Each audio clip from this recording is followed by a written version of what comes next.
Kia ora, welcome to my morning ramble on Sunday the 18th of December 2022. It's cold, that's why I'm talking slow. It's really a little chilly, to say the least, but that's okay. Still crisp and clear, the skies are blue and cannot complain at all. So we woke up this morning and went out and checked the new solar inverter, and everything seems to be still running and operational. Sorry, it's a little bit bright at the moment, so the camera's probably going to be doing some weird stuff while I walk around as it tries to adjust. Still learning how this GoPro thing works, so please bear with me. Purely amateur, and probably will remain that way till the end of days. But yeah, anyway, so from a solar perspective, we're looking good. Dawn and I got up and just moved the panels as they are at the moment just a little bit, because we're getting close to equinox and solstice, I should say, and the sun is a lot lower than it used to be, and it's getting a bit more shadowing off the roof of the machine shed, and likewise from the RV as well. And as I've noted, at the moment we've got a bit of a Mickey Mouse arrangement with Mickey Finn, whatever, with the panels kind of running in series, so they're really not actually contributing a lot right now, which is kind of how it is. Something heavy beyond the driveway. So yeah, we just have to play that one by ear. I'm looking at these ruts in the driveway, wondering what the heck caused them, but then I realised we have UPS trucks and things coming through, so they're a little heavier. So that's probably that. So anyway, the bottom line here is for the next few days, next week or so, we're just going to be kind of running fairly sparingly, I guess, and then we'll see how we go through the cold snap and take it from there. So today is a day of rest. The usual kind of chores that need to be done. It's kind of nice. It'd be nice to actually go out probably for a walk. I'll have to see how I feel a bit later. Foot is still healing, so it's one of those things where I'm jonesing to get out, and sure the dogs would love another big walk up on the ridge, but should I do something stupid, I might sound a bit paranoid, but should I do something stupid, then I'm pretty much going to be screwed, because Dawn's going to be 400 miles away, 380 miles away in Ohio. So that will be a challenge, to say the least. So I might just play caution today. We'll just see how it goes. Back into work again tomorrow, and whatever that brings. We're in that quiet part of the year at the moment, so a lot of it is just paperwork and going through notes and stuff as you do, and then probably just dealing with the odd crisis as they kind of crop up. There's some stuff that I want to get on with, and this is a good time of the year to get on with that. So yeah, we'll see how we go. Someone's popping off rounds. I don't think they're hunting. If they're hunting, they're using a lot of ammunition to kill that poor deer. When you hear pop, you know that it's probably not aimed or accurately directed fire, or maybe it is. I don't know. Someone having some fun. Who knows? So yeah, that is really where we are today. Bit of a blobby day. I'm going to catch up on my some more of my Marek stuff later when things get a bit cooler. I think Dawn is planning to. She said something about getting the bandsaw out and starting to cut some panels. So we're probably going to be firing the generator up, and I know we're going to fire the generator up and charge things again, and just make sure that everything is all all looking good. There's definitely a learning curve. We've finally got the software and the Wi-Fi dongle working. I know that others have had issues with this particular dongle in the past. I probably should actually document how we did it, just to save people some pain, with patience and perseverance, I think. So it's actually, I mean, it's crude. It's definitely designed by people whose first language is not English. But having had some experience in the software field with that, we can work our way around it. It's providing data, which is neat. I have plans to get. There's a chunk of software. I can't remember the name of it. Anyway, it's basically a Raspberry Pi type solution. I think it's an Orange Pi which they use, but you can download it for Raspberry Pi. But it's about $200. So at the moment, it's not super critical. But it'll do all the metering and monitoring and give you full-time graphs you can zoom in on and all that good stuff. So I'll probably time that when we get around to our next expansion. So all up, what have we spent? I haven't done an exact tally, but I'd say we're probably about 11k out on what we currently have. It sounds like a lot of money. It is a good chunk of cash, but to put this into perspective, obviously we get tax credit on that, so there will be some offset. It's not as good as money in your hand, but when you're an IT or reasonably well paid job, you do pay a lot of taxes, so getting something back is always good.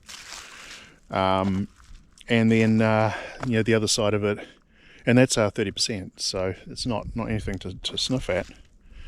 So technically that kind of sort of funny money wise brings the price down by about 3k to about 8. But as I talked about way back, it was going to cost us 10 grand just to get power to the property edge, and then more to actually get power actually up onto the property. The guy I talked to said 10k, but I don't know if it's 10k. I'm just going to split the difference and call it 5. But it's still 15k, and then you've got extra wiring and blah blah blah blah, all the extra costs. So and you don't get tax credit off that, so that's actually a full 16k.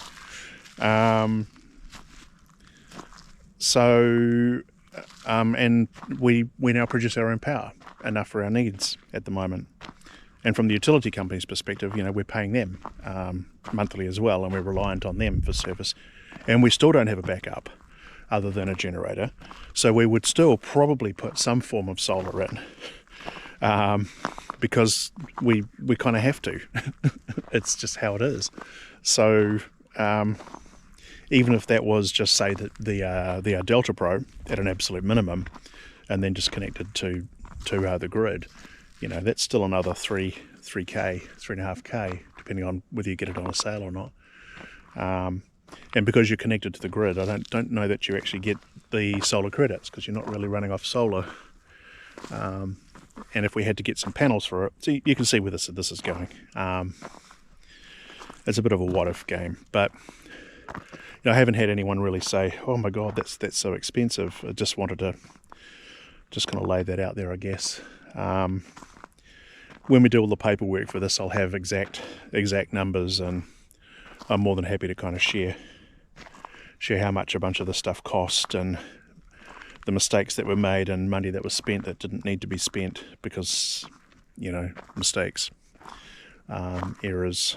I thought I needed this, turns out I didn't, etc., etc. Goes into the spare parts bin. But I guess the finishing point on today's ramble is that 10-11k, even without tax credits, I don't think is actually a lot to spend for pretty much, once we get the the new panels at least running and operational for pretty much at least independence from the grid, from utility companies, and being masters and mistresses of our own destinies, for a product that, if looked after correctly, and we're very particular about that, is something that we won't have to replace for 15, 20, 25, maybe even more years. So amortizing that is really kind of where it's at. So we're not at the point where we're getting free energy, because we still have to use the Jenny at the moment. It's still a process that's going to build up. I'd said way back that we're probably going to be spending 20k by the time we, get things ramped up to where I think we need to be. And at the moment now, a lot of that is going to be in battery storage at $1,500 a pop. So it doesn't take an astute mathematician to look at the difference between 11 and 20 and go, that's 9, and then divide that. That's, where that is. And my goal is to have at least, or ideally, but at least 6 batteries in a rack, which is 30 kilowatt hours of storage. Over time, we have 1, so that's 5 more. So we're going to be spending quite a bit on batteries over the next year or so as we can afford it.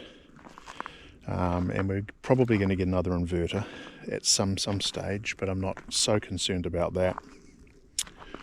And we're definitely going to be getting more panels. But I think, quite honestly, that by the time we've spent that money, and if you think about it, that's 9. God, this ramble's turning into a real math ramble this morning. Sorry about that. If you're looking at what the next 9k is roughly at, say 5R batteries is about 7,500, and got a rack to hold those is another $500. So we're looking at 8k, and definitely spending at least another 2k on panels, maybe a little more on mounts. So we're probably going to go over the 20k, but then we get 30% back on the total package. So 20k is probably about the right amount for what we're looking at here. And I would suggest that if you're looking at doing it yourself off grid, and if you were to ignore the Delta Pro that we bought that was specific to our particular camper needs, then I think you can get a really nice system. And I mean really nice system, easily for 20k. Probably way bigger than anyone would really need, and claim your tax credits and stuff from that if it's producing power for you. So the cost of that would come down by about 6k overall in funny money terms.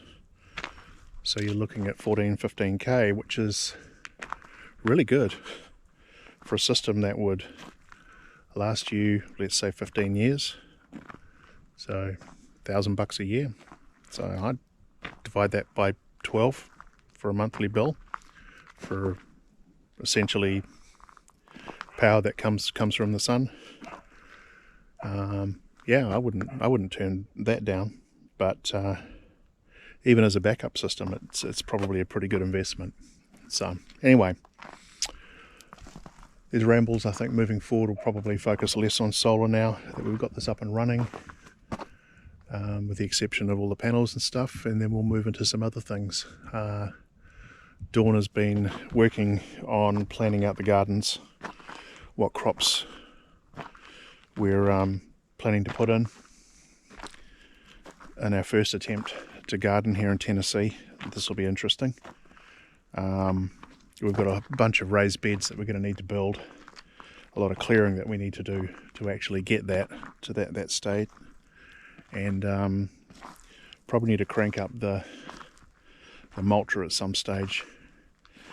This will be a post our Christmas job, and might even be a New Year job, just so it'll be subject to weather, another good weekend like this and reasonable temperatures.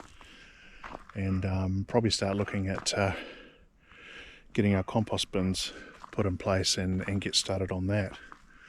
And I'd like to do one of those Johnson Sioux bioreactors, so I really need to pull my finger out of the proverbial behind and get the materials to get one of those built. It's not a complex creature, but it does involve a lot of water, and water's at a premium at the moment, and it does involve preparation and assembly and making sure you have all the materials ready to go, which is something that we're going to have to work on. So anyway, more on that. This has gone way over time.